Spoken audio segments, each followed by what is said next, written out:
Here are 8 clear signs that you aren't ready for a relationship. Now, I know what you're thinking.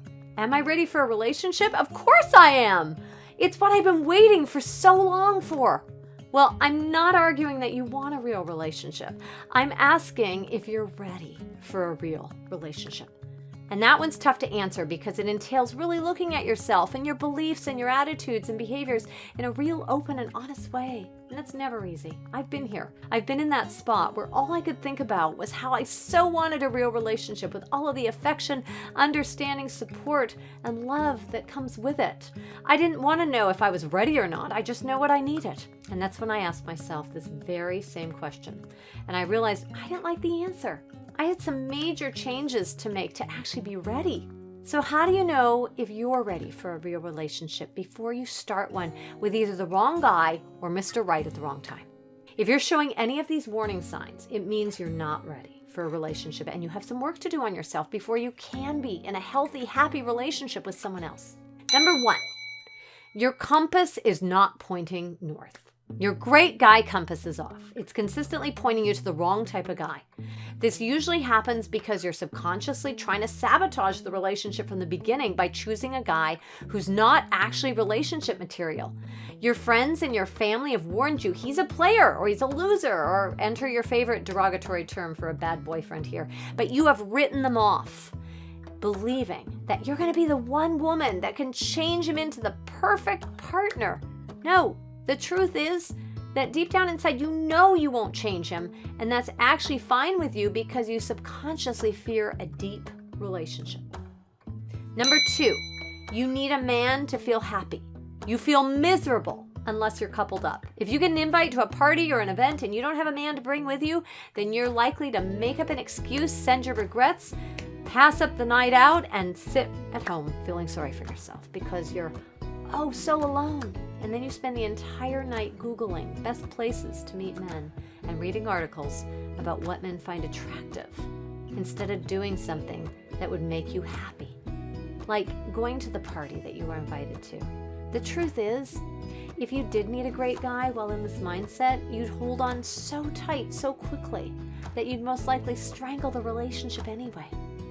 Find out what makes you happy before you're in a relationship, and then find someone to share that happiness with. Number 3, you believe that you can save him. Now, many of us have a savior complex, and we subconsciously find ourselves looking for a project guy. Now, what this really means is that we subconsciously crave the kind of drama and chaos in our lives that being with someone who we have to fix brings us. It may stem from a variety of sources, but the end result is that you will wind up with exactly what you're looking for, a real project, which when translated means someone with some serious personal problems of their own. These problems should be left to professionals. Don't try to be a therapist.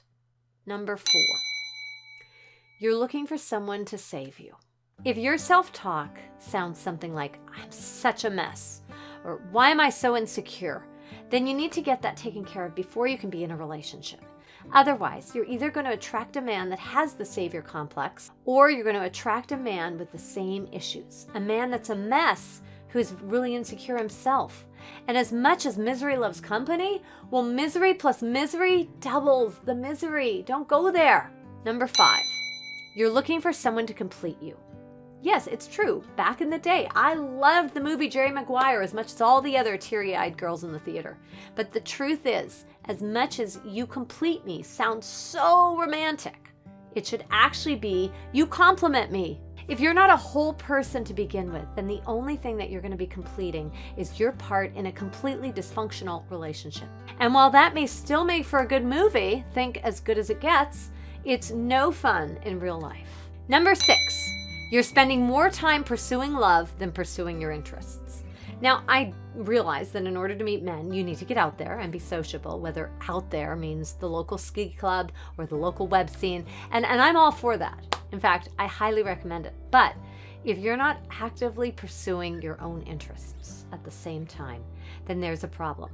If you're thinking to yourself right now, the only thing I'm interested in is meeting a man, well, then you're in really, really deep here, because the absolute best way to meet the Mr. Right that's going to be the right Mr. Right is by doing things and going places that you do or go to anyway, even if there was no chance of meeting a man. So if you find yourself on Saturday nights obsessing over and constantly tweaking every word on your online dating profile, then you're wasting really valuable time that you could be spending pursuing your own interests. If you don't have any, then the reality is that you're hoping a guy will add interest to your life. He won't, because he won't stick around long enough to. Number 7, you haven't unpacked your own baggage. If you find yourself still dealing with the emotional scars left from a previous breakup, particularly if you're still feeling angry, then you need to finish your emotional healing before starting a new relationship. Most of us believe that a man, sometimes any man, any guy, will get our minds off an ex that we miss and into a much better place. But the problem is, it never really works that way. What it will do is keep your mind off of the man that you're now starting a relationship with, cause you to feel guilty, cause him and maybe you too to feel resentful, and generally it makes a big mess for everybody because you're not ready. Leave the rebounding to the basketball players. Number 8, you're bending and you're twisting yourself like a pretzel to fit what you think the person you're attracted to might like. Okay, this is a big one. If you find yourself trying to be something other than what you naturally are, then it's a major red flag. This was one of the biggest problems I had in my own dating career. And yeah, I made a career of it. As I pretended to be a skier or a big golf fan, when in reality I hadn't even had an interest in either until I was attracted to a guy who did. If you find that you're often trying to change something about yourself, thinking it will make you more attractive to the guy that you just met, then you are, like I was, lacking in self-esteem and confidence in yourself. Don't be too hard on yourself though, because this is so common. But it means that you need to work on finding and loving the real you before trying to love someone else. If any of the above sounds like you, then you need to start looking inward and making some changes to your life in order to get yourself ready to be with someone else if you want to have a really healthy, happy, lasting relationship. The good news, once you have these down, you're going to be ready for that real relationship. And then you're going to be in great emotional shape to start attracting the kind of man that you want to be in a relationship with. And he'll want to be in a relationship with you too. Why? Well, because you'll both be emotionally healthy. So when Mr. Right does walk into your life, you'll both be in the right place of mind, in the right place at the right time. And it doesn't get any more right than that. So how about you, beautiful? Do you think you're ready for a real relationship? Tell us why or why not in the comments, and I'll see you there.